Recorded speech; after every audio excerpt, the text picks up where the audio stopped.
Hello everyone, welcome to earn money Telugu. ఈరోజు we work India IPO గురించి చూద్దాం. వీళ్ళు మార్కెట్లోకి ఎందుకు రావాలనుకుంటున్నారు, ఎంత అమౌంట్ రేజ్ చేయాలనుకున్నారో చూద్దాం. ఈరోజు వీళ్ళు మార్కెట్లో ఐపీఓ ద్వారా 3,000 crore ఆఫ్ ద అమౌంట్ అయితే రేజ్ చేస్తున్నారు. టోటల్గా ఆఫర్ ఫర్ సేల్ ద్వారానే రేజ్ చేస్తున్నారు. ఈ అమౌంట్ అయితే కనుక కంపెనీకి అయితే ఏం వెళ్ళదు. కంపెనీలో ఎవరైతే ప్రమోటర్స్ ఉంటారో వాళ్ళ వాటాని సెల్ చేసుకొని వాళ్ళైతే క్యాష్ చేసుకుంటున్నారు. ఈ ఐపీఓలో అయితే కనుక యాంకర్ ఇన్వెస్టర్ ద్వారా కూడా 1,348 crore ఆఫ్ ద అమౌంట్ అయితే రేజ్ చేస్తున్నారు. వీళ్ళు ఐపీఓ ఇష్యూ చేసింది అక్టోబర్ 3 నుంచి 7 వరకు అయితే అప్లై చేసుకోవచ్చు. అండ్ ఒక లాట్లో 23 షేర్స్గా ఉంటాయి. వీళ్ళు ఒక షేర్కి ఫిక్స్ చేసిన ప్రైస్ అయితే కనుక 648 రూపీస్గా ఫిక్స్ చేశారు. అండ్ యాంకర్ బుక్లో కూడా స్ట్రాంగ్గా పార్టిసిపేషన్ ఉంది ఈ కంపెనీకి. ఇండియాలో ఉన్నటువంటి ఆల్ ఓవర్గా అన్ని మ్యూచువల్ ఫండ్ కంపెనీస్ అయితే పార్టిసిపేషన్ ఉన్నాయి.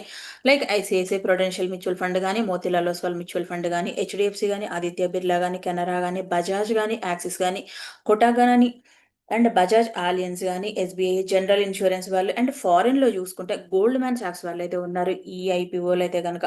అండ్ ఆలియన్స్ చూసుకుంటే వీళ్ళు జర్మనీ బేస్డ్ సంబంధించినటువంటి కంపెనీ. వీళ్ళు కూడా ఈ కంపెనీ ఐపీఓలో అయితే స్ట్రాంగ్గా పార్టిసిపేషన్ ఉన్నారు. వీళ్ళు ఇండియాలో అలాగే గ్లోబల్గా 67 మెంబర్స్ యాంకర్ ఇన్వెస్టర్స్కి అయితే అలొకేట్ చేశారు. ఈ కంపెనీలో ఉన్నటువంటి యాంకర్ బుక్కి 2,08,00,000 షేర్స్ అయితే ఇష్యూ చేశారు యాంకర్ బుక్ ద్వారా. అండ్ ఈ కంపెనీ బిజినెస్ ఏముందంటే కనుక ఆఫీస్ స్పేస్ని అయితే డెవలప్ చేస్తారు వీళ్ళు. దాంతో పాటుగా కస్టమ్ కూడా చేస్తారంటే కస్టమర్స్కి వాళ్ళ రిక్వైర్మెంట్కి తగ్గట్టుగా. అండ్ కంపెనీస్కి లీజ్ ఇవ్వడం కానీ, సింగిల్ సీట్ని కూడా లీజ్కి ఇవ్వడం అయితే జరుగుతుంది ఈ కంపెనీలో.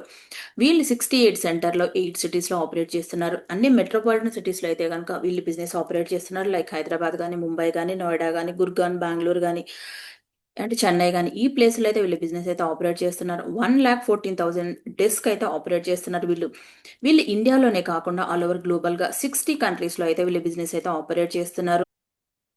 వివో కంపెనీ ఇండియాలోనే కాకుండా ఆల్ ఓవర్ గ్లోబల్గా 60 కంట్రీస్లో వీళ్ళు బిజినెస్ అయితే ఆపరేట్ చేస్తున్నారు. లైక్ ఆఫీస్ స్పేస్ని లీజ్కి ఇవ్వడం కానీ, ఆఫీసెస్ని డెవలప్ చేయడం కానీ. వీళ్ళు ఎక్కువగా కమర్షియల్ రియల్ ఎస్టేట్ మార్కెట్ పైన డిపెండ్ అయి ఉన్నారు కాబట్టి, రియల్ ఎస్టేట్ మార్కెట్ ఎప్పుడు కూడా సీజనల్గా ఉంటుంది కాబట్టి వీళ్ళు రెవెన్యూ అయితే కొంచెం ఎఫెక్ట్ అవుతుంది దీనివల్ల.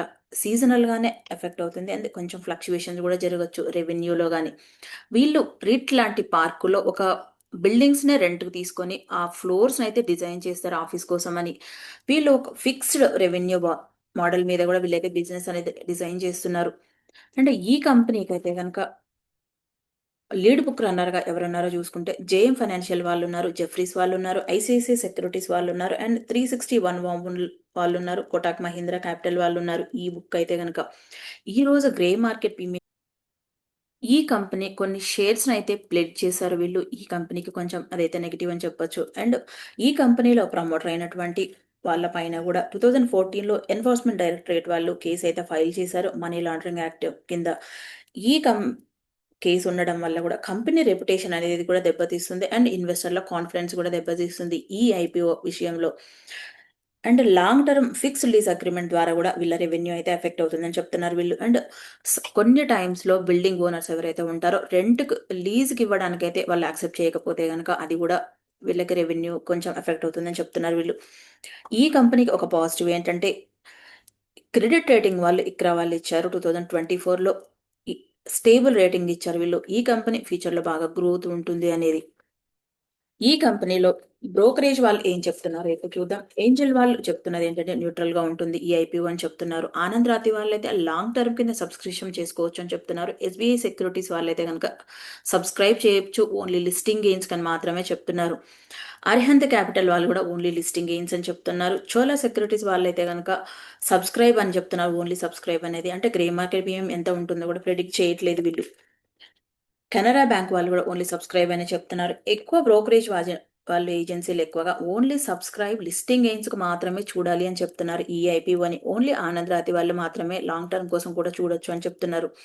ఈ కంపెనీకి కొన్ని పాజిటివ్స్ ఏంటంటే యాంకర్ బుక్ పార్టిసిపేషన్ అనేది స్ట్రాంగ్గా ఉంది ఈ కంపెనీకి.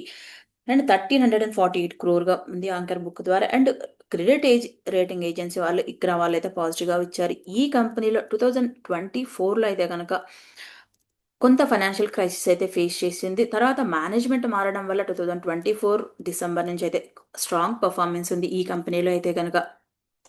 ఈ కంపెనీ టోటల్ మార్కెట్ క్యాప్ అయితే 8,685 క్రోర్‌గా ఉంది. స్టాక్ పీఈ రేషియో అయితే 50.3%గా ఉంది.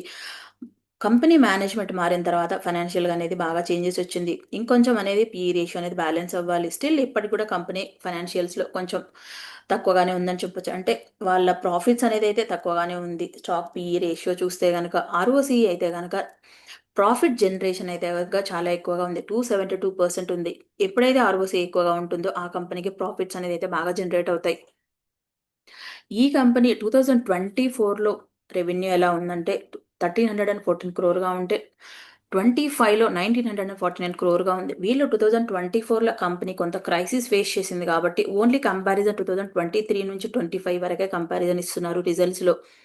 ప్రాఫిట్ ఆఫ్టర్ టాక్స్ అయితే గనక 23లో లాస్ 147 క్రోర్‌గా ఉంటే 25లో ప్రాఫిట్ 128 క్రోర్‌గా చూపిస్తున్నారు వీళ్ళు. ఎబిటా మార్జిన్స్ కూడా 21.6%గా గ్రోత్ అయిందని చెప్తున్నారు వీళ్ళు FY25లో.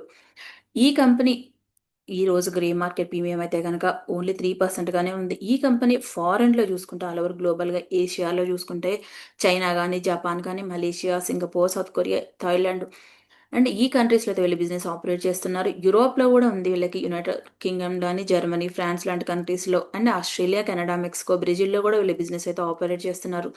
వీళ్ళ బిజినెస్ అయితే గనక ఇండియాలో స్ట్రాంగ్‌గా పెర్ఫార్మెన్స్ ఉంది. ఆల్ ఓవర్ గ్లోబల్‌గా కూడా క్లయింట్స్ బానే ఉన్నారు వీళ్ళు. వీళ్ళకు మార్కెట్‌లో కాంపిటీషన్ అయితే 500 కంపెనీస్ ఉన్నాయి. వీళ్ళు మార్కెట్ కాంపిటీషన్ అయితే హ్యూజ్‌గా ఫేస్ చేస్తున్నారు. ఆఫీస్ గాని, డెవెక్స్ గాని, ఇండిక్యూ స్పేసెస్ లిమిటెడ్ గాని ఈ కంపెనీ నుంచి అయితే స్ట్రాంగ్‌గా కాంపిటీషన్ అయితే ఫేస్ చేస్తున్నారు. ఈ కంపెనీ ఐపీఓ అయితే అప్లై చేయొచ్చు కానీ ఓన్లీ లిస్టెడ్ గెయిన్స్‌కి మాత్రమే చూడండి. ఎందుకంటే కొన్ని పాజిటివ్స్ ఉన్నాయి ఈ కంపెనీలో, కొన్ని నెగెటివ్స్‌గా కూడా ఉన్నాయి కాబట్టి ఈ కంపెనీలో. ఓన్లీ లిస్టింగ్ గెయిన్స్‌కి చూసేవాళ్ళు మాత్రమే అప్లై చేయండి ఈ ఐపీఓని. ఇది నా ఒపీనియన్ మాత్రమే. ఈ వీడియో గనుక మీకు నచ్చినట్టయితే లైక్ చేయండి, షేర్ చేయండి, కామెంట్ చేయండి, ఛానెల్‌ని సబ్స్క్రైబ్ చేయండి.